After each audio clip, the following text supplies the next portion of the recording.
juicy lips.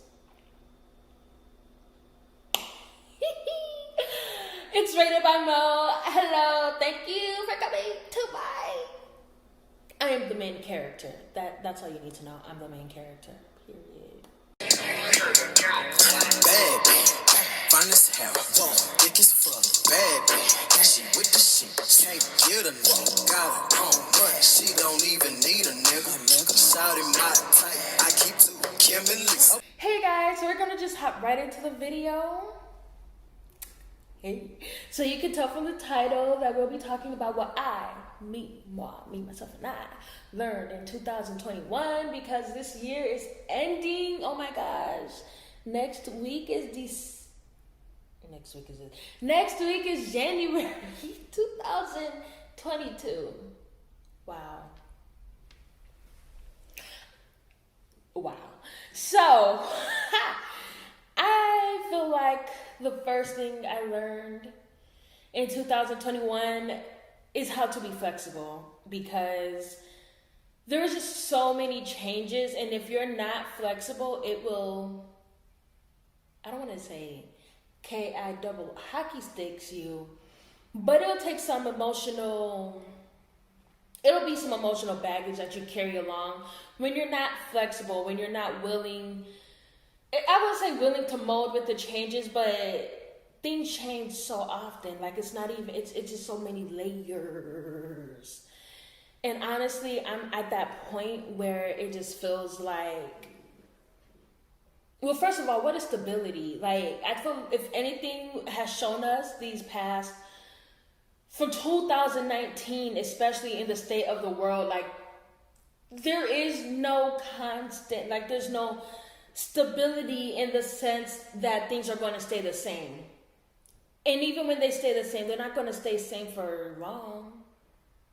I looked over at my glasses and now I kind of want to put on some glass, so just give me a second. What? I'm back with my gloss. And I try to ombre these two from Lime Crime. They're Wet Wild Cherry. First of all, they smell good as, okay? And second of all, they're pigmented enough to wear on their own, and they didn't really ombre the way I wanted it to, but that's okay. I love them. They're really good to just wear on their own, honestly. Like they're, as you can see. So anyways, yeah. And look, being flexible. If I wanted to wear gloss in the middle of the video, that's what I did. That's what flexibility, okay? Period. And so the next thing I learned in 2021 is, it was a hard realization, but just looking at the world, how it functions, how the government's been acting, no one's coming to save us, and honestly, no one's obligated to save us. If you are waiting for the government to make some law to bring you out of poverty, not gonna happen. We can push for it, we can advocate for it, but at the end of the day, we save ourselves. Stop waiting for Superman, or Spider-Man, or the Avengers. And I would say the Hulk, but sometimes I'm just like, I mean, he destroys stuff for the right reasons. But even the Hulk, you know, like no one's coming to save you. We have to save ourselves, and that's kind of where I'm in the learning of how am I going to save myself, you know? Just because I made that realization doesn't mean I really know how to do it or how to implement it. But once it freed me from that. First of all, it made me take accountability for myself and for my success and for creating the life that I want. Because at the end of the day, no one's going to give me the life that I want. No one's going to, you know, like a silver platter. Like some people were born into that, right? They were fortunate enough to be born into it. I was not. And look, shout out to my Lilo and Stitch fans. Stitch. Let me stop. Oh. So yeah, no one's going to save us. Saving yourself now. Get inspiration. Like, how do you want to save yourself? What is it that you want to do that you can take the power and the control into your own hands? Because the way that, we see it is, everyone, like, especially when you're functioning from a place of things being given to you, like, that shit could just get taken away like that. You have to know how to build it, because once you know how to build it and get it and you lose it, you gon' it's not hard, like, it's not gonna phase you, because you gonna get it again. You know how to get it again. And so that's just what I realized and what I learned, is no one's coming to save us.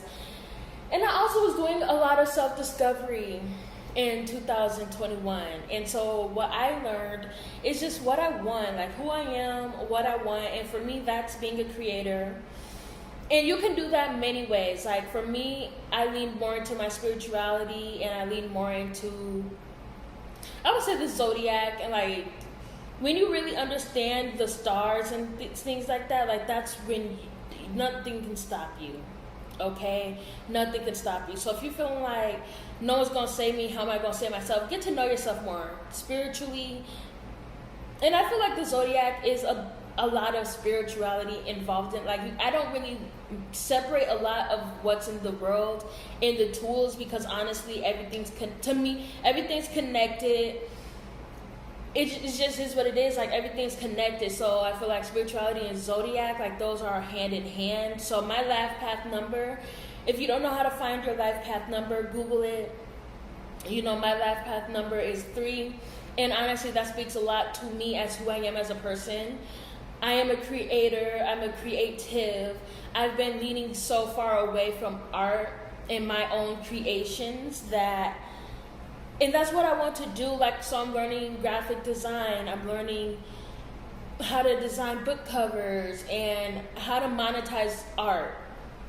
And not even just making videos and taking pictures, because that's another thing I want to do as well. Like, I feel like modeling is so creative. Like, the things that you do with your body, like, to look, you know, like, that's creative, to just contort your body in a way. So that's what I learned, is being creative and being a creator. That's who I am. That's what I want to do.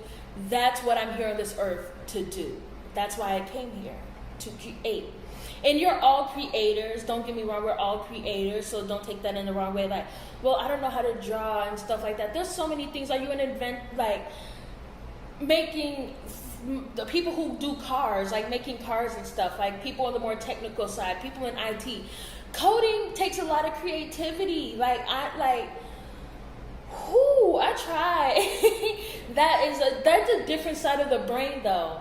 A different side of the brain where there's so many different ways of, like, don't take it as arts and stuff like that. Like, there's so many, it's a loose term. That's how I feel about the term creating, a creator, creation. It's such a loose term. Even being an author, like, there's so many different kinds of authors. Like, I feel like that's just an easier way to understand it. Like, there's so many different types of authors. There's mystery authors, romance, horror, poets. Like, and even in poetry, there's so many different kinds. Like, don't let the what you think creativity is, like, don't let that limit you at all. Do not let that limit you, because it's a loose term. And what I'm talking about is what people typically think of in creation, but honestly, that's not the only creation. So do not let that stop you. Some people are business savvy creation, you know, like, that's their creation. So do not let that term stop you or limit you. You don't have to know how to draw. I don't. You can learn, but, you know, I'm saying talent-wise, like, don't let that stop you. Think of what your talented is. And honestly, if people look at you more as a leader and you're like, don't feel like that, lean into why people gravitate towards you as a leader, and process why you don't think of yourself as a leader. Let's start there. Like, I think that's another thing some people need to work on. Like, if people are seeing something in you and you don't see it in yourself, figure out why. And look at the qualities you have and that you bring to the table, and what those things are, you know, taking in, like, take that in, honestly, do it. I also learned how to process my emotions. And I had to take a pause because it's still in process, you know. But honestly, like, how to process my emotions, how to let myself feel those emotions, how to be vulnerable. And I feel like people see vulnerability as a weakness. And it's anything but that. Like knowing how to be vulnerable and actually being vulnerable, to me, it takes a lot of strength, because it's so easy to bottle it up and move on autopilot and function from a place of survival. And processing your emotions is a step where it's like, I'm not bottling it, I'm feeling it. You know, like I'm no longer on autopilot and just surviving, I'm living.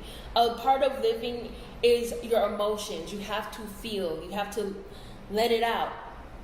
So, and whether you let it out with other people or you take that time to yourself to let it out, because even for me, in my alone time, like I didn't even feel comfortable crying, even if I was crying by myself. No one else in the room. That's sad. Like I couldn't even cry by myself. It was bad. It's so bad. And that's just another thing of functioning from survival. Like you don't even let yourself, in any instance, like you feel it, but you know. So I really had to take that time to let myself feel. And it's not even just time, like it's continuous, you know, like just because I learned it, it's like, okay, check. No, it's not a check off the box. Like you have to check it again and check it again and check it again and check. You know what I'm saying? So letting myself process my emotions, learning how to process my emotions, really. And just because you let yourself process your emotions, you don't have to stay in it. You know, like it's not. Don't let yourself dwell in the emotions. Like I feel like people don't want to process their emotions because they feel like they're going to dwell in it. Like, no, that's not what it is. Let yourself feel it, let it pass through, and then move on. Don't dwell in it. But to even that's a skill. That's a skill I don't feel like we've been raised and taught. So put your thoughts on that. Like, what have you been learning this year? And learning about yourself, your desires, what you want. Put that down in the comments below. Let's talk. And so the last thing I learned, and I know this isn't a long video, just a little short, quick video. I just chose the top 5. The top big 5 things that I learned this year that I'm just going to be taking through the rest of my life. Like this isn't even just this is just this year, now what I'm learning in 2020. Like, no, this is also things that I have to take and implement in 2022, 2023, 24, 25, 26, 27, all that. Okay? I just thought like, oh my gosh, some people were really born in the 2000s and like their age correlates with the year. You know, like if someone told me in 2024 that they're 24, like automatically you know that they were born in 2000. That's kind of fun. I don't know, like your age correlates with the year. That's just me though. Side note. And then also I learned that there's no actual destination. It's a journey, it's a plot, it's a multi-book series that does not have an ending. Like it's a plot, like, you know, like people like the marathon continues because it does. Hey, shout out to Nipsey, R.I.P. But for real, like he was not lying when he said that. The marathon really does continue. It does not end. Like this is a plot, and honestly, the plot thickens, and then it loosens, and then it's vibrating.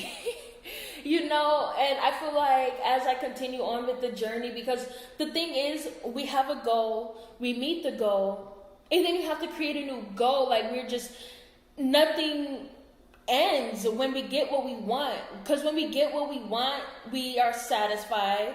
And now it's like, okay, on to the next thing. Not saying you don't appreciate it. And you know, you can build on it. Once you get what you want, you're building on it. So like nothing ever ends. It's a destination, you know. If your goal was to get a couch, right? Okay, you get the couch, now it's time for the damn table. You know what I'm saying? Like, it's a journey, and the journey never ends. So, and that ties back into being flexible, right? Because things change, and when you get those things, now you're ready for the next change, and things are always changing. Life requires flexibility, a flexible mind, sometimes a flexible body, you know. But honestly, mental flexibility, that applies so much to the journey, because it's a journey. So that's the end of this video. I hope y'all enjoyed it. What did you learn in 2021, and what the things you're learning that's going to be taken to the rest of your life, not even just to the little wire. It's a long wire, man.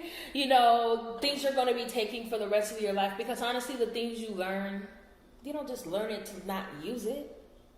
You learn it to apply it. So I hope you learned something from me in this video. It was really lovely talking to you guys. See you next time.